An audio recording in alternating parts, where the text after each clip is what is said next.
Welcome back. So in the last video, we set up Google Maps and an API key. Now let's also make sure that we use geocoding. So I want to have geocoding here involved as well, or enabled as well. So you can see here under places in APIs services in your console cloud Google.com page, under your project, which you will have to have selected, you can enable Geocoding API. Okay, this one right here. Otherwise, you will have to search if you can't find it directly under places. But basically, this is the one that I want to use.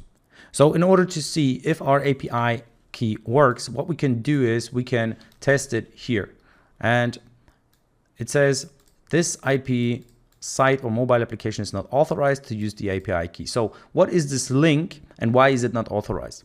So what I can do is I can go to maps.googleapis.com/maps/api/geocode/json $LATLNG equals and then a latitude, in my case 7.93839, comma, and then -121.2284 and key, so the and then the keyword equals, and that's your API key that you need to paste in here. So where do I get my API key from? Well, from keys and credentials.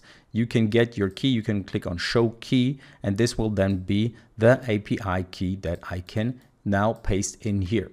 Now you see my API key has been denied, so the request has been denied for my latitude and longitude. And this shows me that what I had set up here in my key, so you can go to edit API key, the restrictions that I set up for it to only work on Android apps, and specifically only my Android app, they worked. So I'm going to deactivate those restrictions, clicking on none, and save that. And then my API key, you see I get this little notifier here saying the key is unrestricted to prevent unauthorized use and quota theft. Restrict your key to limit how it can be used. So you see there is this thing called quota theft. So basically there will probably be people around that scan the internet and search for API keys that they can then use quota for free and stuff. So all kinds of crazy stuff is around in the world. So basically now let's test this once again, and you see we get a JSON response. So it worked. Basically the feature that we activated, this geocoding API, has been activated and works.